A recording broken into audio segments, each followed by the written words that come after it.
The sun was shining brightly that Saturday morning as 14-year-old Andrew walked down Maple Street with a spring in his step and hope in his heart. The neighborhood looked like something out of a magazine. Beautiful houses with perfectly trimmed lawns, colorful flower beds, and expensive cars parked in circular driveways. Andrew took a deep breath, clutching his folder of papers a little tighter as he approached the first house. "You can do this," he whispered to himself, adjusting his blue school blazer and checking that his permission slip was visible in the clear front pocket of his folder. Andrew was one of the top students in his class at Roosevelt High School, known for his quick mind and kind heart. When his teacher, Mrs. Wilson, had announced the community service project to renovate the youth center in the struggling Pine Hills area, Andrew was the first to volunteer to lead the fundraising effort. The youth center meant a lot to him. His mom had often told stories about how that center had been her safe haven when she was growing up. "We need to raise $5,000, Mrs. Wilson had explained to the class. "The center needs new computers, sports equipment, and basic repairs." Andrew had raised his hand right away. "I can go door to door in some of the nicer neighborhoods," he had suggested. "My mom says people there might have more money to donate." His mom. Andrew smiled thinking about her. She was always so busy with her important job, but she never missed a chance to teach him about giving back to the community. She had helped him prepare for today, role-playing how to speak politely and explain the project clearly. "Just be yourself," she had advised while dropping him off at the entrance to Oakwood Heights. "I have meetings all morning, but I'll pick you up at 2. Call me if you need anything." Andrew checked his watch. 10:30 a.m. He had plenty of time to cover this section of the neighborhood. The houses here were much bigger than in his own neighborhood.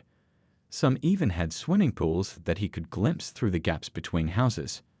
As he walked up to the first house, Andrew rehearsed his speech in his head.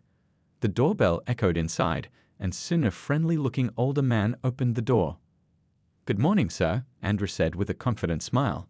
"My name is Andrew, and I'm from Roosevelt High School. We're raising money to renovate the Pine Hills Youth Center, which serves over 200 kids every week with after-school programs and mentoring." The man listened patiently, then reached for his wallet. "That sounds like a worthy cause, young man. I'll give you $50. Andrew's eyes widened. "Thank you so much, sir. Would you like a receipt?" The next few houses went just as well. One woman even invited him in for a glass of lemonade while she wrote a check for $100. By the time he reached the fifth house, Andrew had collected over $300, and his confidence was soaring. The neighborhood wasn't as scary as he had imagined. Most people were kind and generous once they understood what he was doing. Andrew made careful notes after each donation, making sure to get names and addresses for the thank you cards Mrs. Wilson had prepared. As the sun climbed higher in the sky, Andrew wiped a bead of sweat from his forehead. The day was getting warmer, but his spirit wasn't dampened. He had a good feeling about this fundraiser. At this rate, he might even exceed his personal goal of $500. What Andrew didn't notice as he approached the light blue house with white trim was the woman watching him through her window. She had been following his progress down the street with narrowed eyes, her hand hovering over her phone. Unlike the others who had opened their doors and their hearts, this woman had already made up her mind about the young boy in the school uniform walking through her neighborhood. Andrew straightened his tie and put on his most winning smile as he walked up the stone path to her front door, completely unaware that his day was about to take an unexpected turn. Andrew pressed the doorbell of the light blue house, hearing the chimes echo inside. He stood back slightly, folder open to show his school logo and fundraising materials, just as he had been taught. The curtain at the front window twitched, and Andrew smiled politely, ready to give his well-practiced speech. But the door didn't open. Instead, a voice came through the doorbell speaker. "Who are you and what do you want?" The woman's voice was sharp and suspicious. Andrew cleared his throat, trying to sound confident despite the unfriendly greeting. "Good morning, ma'am. My name is Andrew, and I'm from Roosevelt High School. We're raising money to renovate the Pine Hills Youth Center. I have all the proper documentation if you'd like to see it." He held up his folder higher so the camera could capture it. "I don't care what you claim to be selling. We don't want any. This is a private neighborhood." Andrew's smile faltered, but he tried again. "I'm not selling anything, ma'am. It's a school fundraiser for charity. Many of your neighbors have already donated. Mrs. Chen down the street was very generous. I don't know any Mrs. Chen, the voice cut in, and I find it very suspicious that you're going around noting which houses have donated. Sounds like you're figuring out who has money. Ando felt his cheeks burn. The accusation stung, especially after all the nice people he'd met. No ma'am, that's not it at all. I'm just keeping records for thank you notes and tax receipts. If you're not interested, that's completely fine. Have a good day. He took a step back, wanting to get away from the uncomfortable situation. Don't you move, the voice commanded. I'm watching you. Ando froze, suddenly afraid. What had he done wrong? Inside the house, Nancy Winters clutched her phone tightly. At 42, she'd lived in Oakwood Heights for just 6 months and prided herself on being vigilant about neighborhood security. She was an active member of the Community Watch app, always the first to report suspicious activity, which seemed to be her description for any unfamiliar face in the area. Nancy peered through her blinds at the young black boy on her porch. To her, the school uniform, folder, and polite demeanor didn't register. All she saw was someone who didn't belong in her neighborhood. He says he's collecting for charity, she muttered to herself, but I wasn't born yesterday. She tapped a message into the neighborhood app. African-American teen going door to door on Maple Street. Claims to be collecting for charity but seems to be casing houses. Be on alert. As Andrew walked away from Nancy's house, his shoulders slumped a little. The encounter had taken some of the wind out of his sails, but he tried to shake it off. One unfriendly person didn't undo all the good conversations he'd had today. Not everyone will donate, and that's okay, he reminded himself of his mom's words. Nancy watched him approach the Thompson house next door. When the Thompsons welcomed Ando inside, her suspicions grew even stronger. They're letting a complete stranger into their home. That's how robberies happen, she said aloud, though no one was there to hear her. Her fingers trembled slightly as she dialed the police. Hello, police. I need to report a suspicious person in Oakwood Heights, she said when the dispatcher answered. There's a young man going door to door, and I'm concerned he's casing houses for a robbery. Can you describe this person? The dispatcher asked. Young black male, maybe 15 or 16, carrying a folder. He's wearing what looks like a school uniform, but that could be a disguise. He's been approaching houses for the last hour, writing things down after each visit. Has this person done anything threatening or illegal? Nancy hesitated for just a second. Not exactly, but he doesn't belong in this neighborhood. I've never seen him before.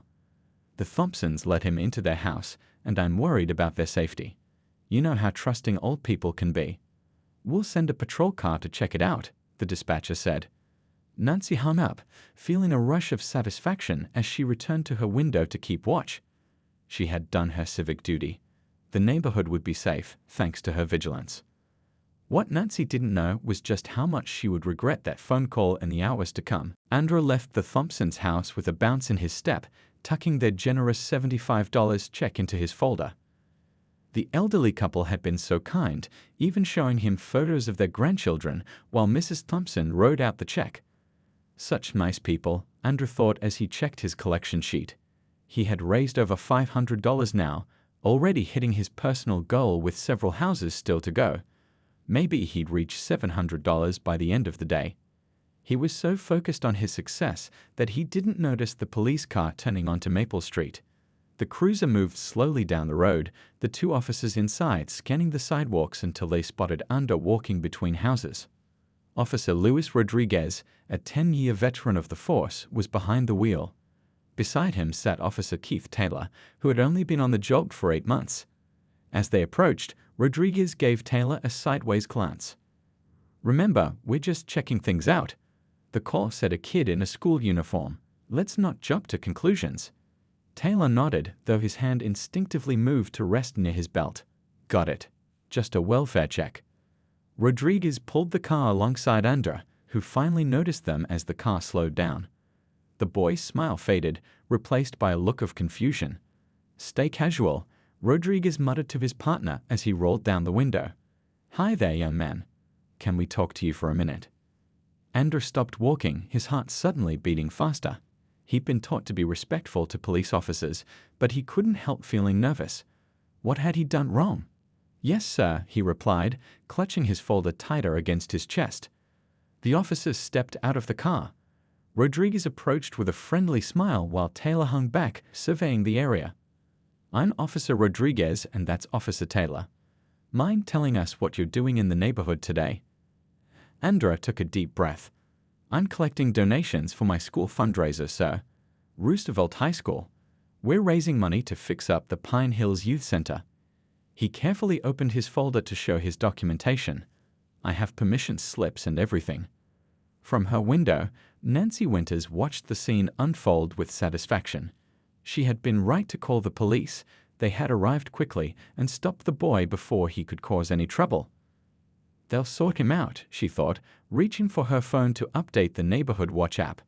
Suspicious person being questioned by police now, she typed, adding a thumbs-up emoji.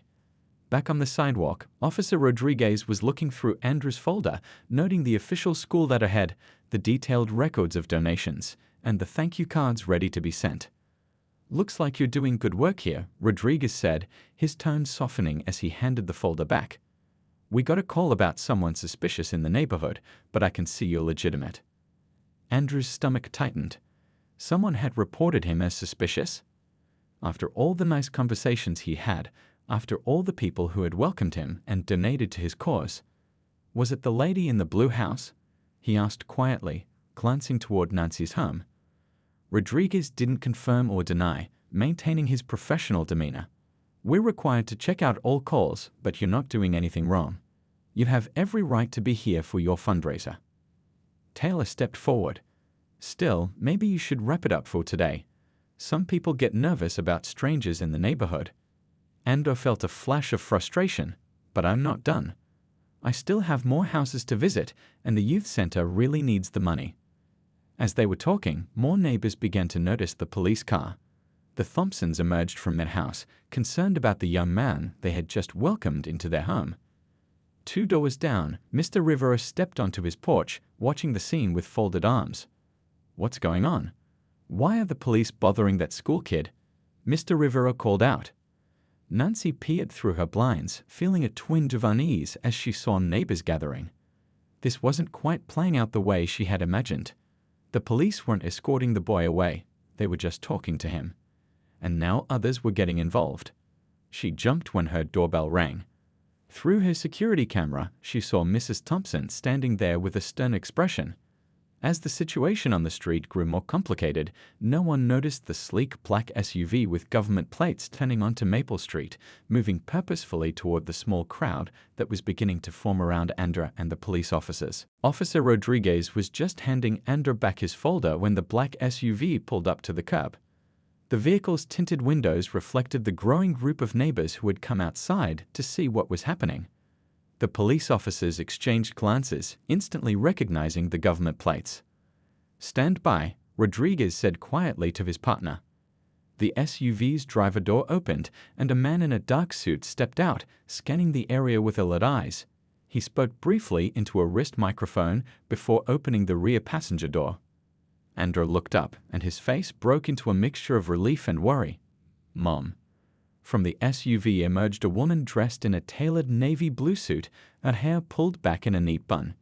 Even if you didn't recognize her face from television and newspapers, everything about her commanded respect and authority.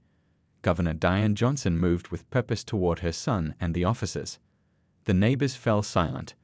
The Thompsons exchanged surprised glances. Mr. Rivera's mouth actually fell open. Officer Taylor straightened his posture instinctively. Anda, is everything all right? The governor asked, her voice calm but with an unmistakable edge of concern. I think so, Mom. The officers were just asking about my fundraiser. Governor Johnson nodded to her son before turning to the police officers.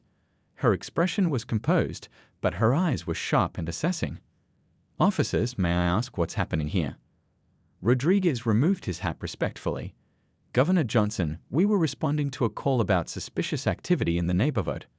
Once we arrived, we quickly determined your son was conducting a legitimate school fundraiser. We were just about to let him continue on his way. I see, the governor said, glancing around at the watching neighbors. And who made this call? Before Rodriguez could answer, Mrs. Thompson stepped forward. It was Nancy Winters in the Blue House, Governor. I just went to speak with her. She admitted she called the police because she thought Andrew looked out of place in our neighborhood. A muscle tightened in Governor Johnson's jaw, but her voice remained measured. I appreciate your honesty, Mrs. Thompson. From her window, Nancy Winters watched the scene unfold with growing horror. The boy's mother was the governor, the actual governor of the state. Nancy felt her stomach drop as she realized the magnitude of her mistake. She backed away from the window, her hand over her mouth. Back on the street, Governor Johnson addressed the officers again. I understand you were doing your job responding to a call. May I ask what suspicious activity my son was reported to be doing? Officer Taylor shifted uncomfortably, but Rodriguez answered directly. The caller reported someone going door to door, possibly casing houses, but we can clearly see that's not the case. The governor nodded. My son has official permission from his school to conduct this fundraiser. He's raising money for the Pine Hills Youth Center, a cause that benefits hundreds of children in our state. She turned to address the gathered neighbors. The same youth center, I might add, that has reduced juvenile crime by 30% in its district over the past 5 years. Some of the neighbors nodded in approval. Andrew stood a little straighter, proud of his mom, even though he felt embarrassed about the situation. I'd like to speak with Ms. Winters, Governor Johnson said, her tone making it clear this wasn't a request. As if on cue, Nancy's front door opened slowly. She stepped onto the porch, looking pale and nervous. She had changed into a nicer blouse, as if that might somehow help the situation. Governor Johnson, she said, had a voice barely audible from the street. I didn't know. I was just trying to keep the neighborhood safe. The governor's expression remained neutral. Ms. Winters, I believe we need to have a conversation about what safe really means and who gets to feel safe in our communities. The street fell completely silent. Even the birds seemed to pause their singing.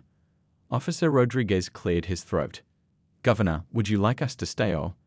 Governor Johnson turned back to the officers. Thank you for your professionalism, but I think we can handle things from here. This is no longer a police matter. This is about neighbors, community, and the assumptions we make about each other. As she spoke these words, everyone present felt the weight of their significance. This wasn't just about one woman calling the police on a black teenager. It was about something much deeper that affected them all. Nancy Winters slowly walked down her front steps, each step feeling heavier than the last. The neighbor's eyes followed her as she made her way to where Governor Johnson stood with Andrew. Nancy's face was flushed with embarrassment, her hands fidgeting with the hem of her blouse. Ms. Winters, Governor Johnson said, her voice firm but not unkind. Would you mind telling me why you felt the need to call the police on my son today? Nancy swallowed hard. Up close, the governor was even more impressive than she appeared on TV. Tall, poised, and with eyes that seemed to see right through you. I didn't know he was your son, Nancy stammered. That's not what I asked, the governor replied. Would your answer be different if he wasn't my son? Should it be? The question hung in the air. Several neighbors shifted uncomfortably, recognizing the larger truth in the governor's words. Nancy looked down at her shoes. I saw someone I didn't recognize going door to door. On the neighborhood app, we're always told to report suspicious activity. And what made my son's activities suspicious? Governor Johnson asked. Was it the school uniform? The official fundraising folder? Or was it something else entirely? Nancy didn't answer immediately. The truth was uncomfortable. Andrew, who had been quiet until now, spoke up. I tried to explain to her what I was doing, but she wouldn't even open the door. She just told me I didn't belong here. Mrs. Thompson, who had been listening nearby, stepped forward. Governor, if I may, our neighborhood has become too quick to assume the worst of people. We've forgotten what it means to actually be neighbors. The governor nodded. Thank you, Mrs. Thompson. That's exactly the point. She turned to address everyone gathered there. Look around. This is a beautiful neighborhood. Good schools, safe streets, well-maintained homes. Everyone deserves to feel welcome here, whether they live here or are just visiting for a school fundraiser. Mr. Rivera, who had been watching from his porch, called out, My grandson gets the same treatment when he visits. He's a college student, but people still cross the street when they see him coming. The crowd murmured in response. Some looked ashamed, while others nodded in understanding. Nancy's eyes filled with tears. I didn't think. I was just trying to be careful. Being careful is good, the governor said. But we need to ask ourselves who we're really protecting and from what. My son has been going door to door all morning. Most of you welcomed him. Some of you even invited him in for cold drinks on this hot day. But all it took was one call. She let her words sink in before continuing. One call that could have gone very differently if I wasn't who I am, if Andrew didn't have his school uniform and official paperwork, if the responding officers hadn't been as professional as Officers Rodriguez and Taylor. The officers, who had remained nearby, nodded respectfully. Officer Rodriguez spoke up. Governor, if I may, this is something we see too often. Calls about suspicious people who are just living their lives, going about their business. It puts everyone in a difficult position. The governor placed a hand on Andrew's shoulder. My son is 14 years old. He's an honor student. He plays basketball. He loves science fiction movies and wants to be an engineer. Today, he was just trying to raise money for other kids who don't have the advantages he has. Andrew stood tall beside his mother, his initial embarrassment giving way to a quiet pride. Nancy wiped away a tear. I'm so sorry. I really am. I didn't stop to think. That's just it, Ms. Winters, the governor said. We all need to stop and think. About our assumptions. About who gets the benefit of the doubt in our society and who doesn't. She looked around at all the neighbors. This isn't just about today. This is about the kind of community you want to build here. The kind of example you want to set for your children and grandchildren. A thoughtful silence fell over the group. For many, it was the first time they had really considered these questions so directly. The comfortable bubble of Oakwood Heights had been pierced, if only briefly, by a reality that many preferred not to see. Mrs. Thompson broke the silence by stepping forward and placing a gentle hand on Nancy's shoulder. Why don't we all go over to my place? I've got lemonade and cookies, and I think we could all use a moment to sit down and talk properly. The governor checked her watch. I have a budget meeting in an hour, but I think that's an excellent idea, Mrs. Thompson. The neighbors looked at each other, then began to nod and murmur in agreement. What had started as a tense confrontation was shifting into something different, an opportunity. Soon, Mrs. Thompson's spacious living room was filled with people. The formal furniture that usually sat pristine and barely used now held the weight of neighbors actually being neighborly. Andrew sat between his mother and Officer Rodriguez, while Nancy perched nervously on a chair near the window. I've lived in this neighborhood for 42 years, Mrs. Thompson said as she poured lemonade into glasses. Back when we first moved in, people knew each other. We watched out for each other's children, borrowed cups of sugar, had block parties. Mr. Rivera nodded. That's how it was in my old neighborhood before I moved here last year. I barely know any of you, though I've tried to wave and say hello. A woman in her 30s with curly hair spoke up. I'm Debbie from 3 doors down. I've wanted to organize a block party, but I wasn't sure if people would come. I'm Wood, said another neighbor, a man in a golf shirt. I'm Tom. My kids would love that. The conversation continued, slowly at first, then with increasing warmth as people introduced themselves, many meeting for the first time despite living feet away from each other for years. Governor Johnson watched with interest, occasionally adding a comment, but mostly letting the neighbors find their own way. Andrew, who had been quiet, finally spoke up. I still need to finish my fundraising route. The youth center really needs our help. The room fell silent for a moment, then Nancy straightened in her chair. I'd like to make a donation. A big one. She reached for her purse. It's the least I can do. Me too, said Tom. Count me in, added Debbie. One by one, the neighbors began writing checks or pulling out cash. Andrew's eyes widened as his collection folder quickly filled. Governor Johnson watched her son with pride. What had started as an uncomfortable incident was transforming into something positive. Officer Rodriguez, who had stayed along with his partner at the governor's request, spoke up. This is good to see, but I hope it doesn't end here. Real change isn't just about one day or one donation. You're absolutely right, officer, the governor agreed. Which is why I'd like to invite everyone here, including you and Officer Taylor, to the Pine Hills Youth Center next weekend. See what we're working to improve, Meet the kids who benefit from it, maybe even volunteer some time. Nancy, who had been quiet since her apology, looked up. I'd like that. I want to do better. I really do. The governor nodded, acknowledging her sincerity. Change starts with awareness, Ms. Winters, and continues with action. As the gathering began to wind down, Andrew tallied the donations. Mom, look, we've raised over $2,000 just from this room. That's almost half of what the whole school was trying to raise. The neighbors applauded, genuinely pleased by what they'd accomplished together. Mrs. Thompson raised her glass of lemonade. To new beginnings and being real neighbors.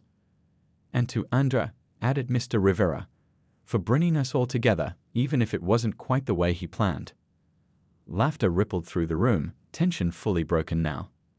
As Governor Johnson checked her watch and began making preparations to leave, she took a moment to shake Nancy's hand. Thank you for having the courage to acknowledge a mistake and work to make it right. Not everyone can do that. Nancy nodded, her eyes showing both gratitude and determination. This isn't the end of it for me, it's a beginning. The governor smiled. That's exactly what it should be. For all of us.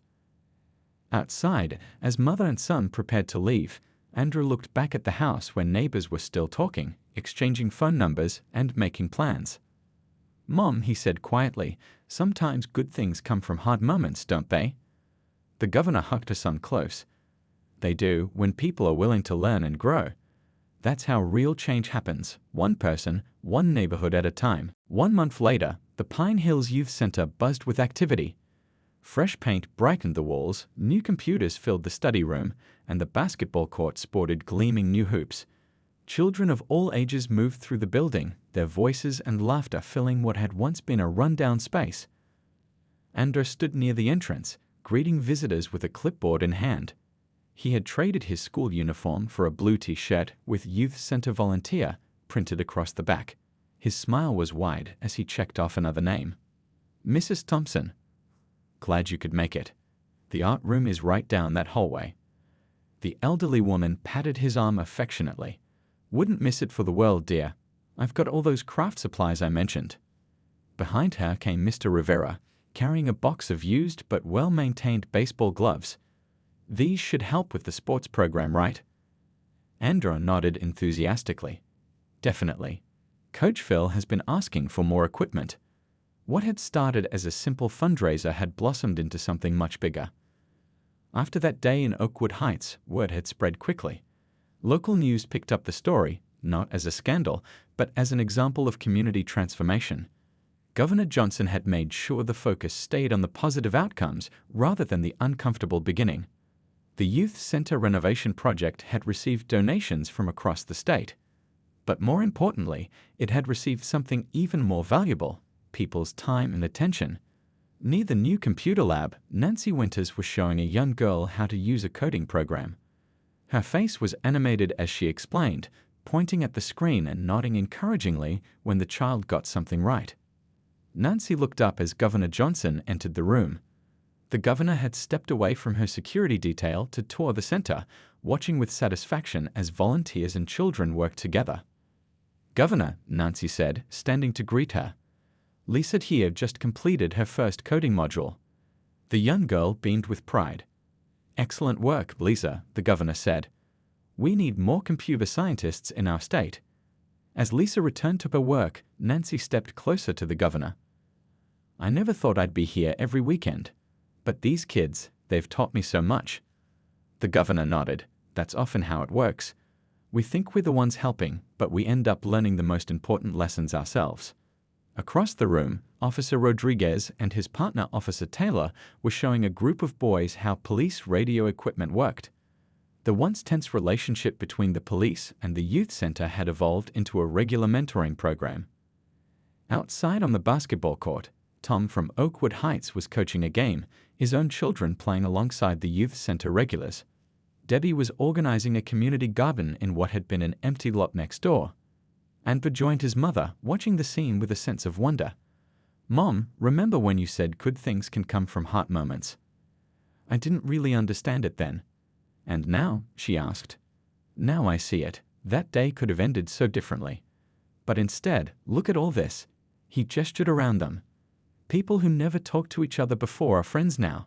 Kids have better computers and sports equipment. Nancy volunteers more hours than anyone. The governor smiled proudly at her son.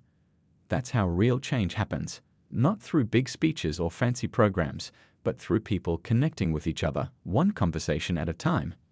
A local news crew had arrived to document the center's transformation. The reporter approached the governor for a statement, but she gently redirected them. "The real story isn't about me," she said. "Talk to the volunteers, the kids, the community members who made this happen." As the camera panned around the buzzing youth center, capturing the activities and smiling faces, no one would have guessed that it all began with a misguided phone call to the police. What could have been a story of division had become one of connection. What could have ended with anger had transformed into understanding. Andrew watched as Nancy high-fived Lisa for completing another coding challenge. Sometimes, he thought, the hardest conversations lead to the most important changes. And in that busy youth center, filled with the sound of different voices working together, the truth of his words was visible for everyone to see.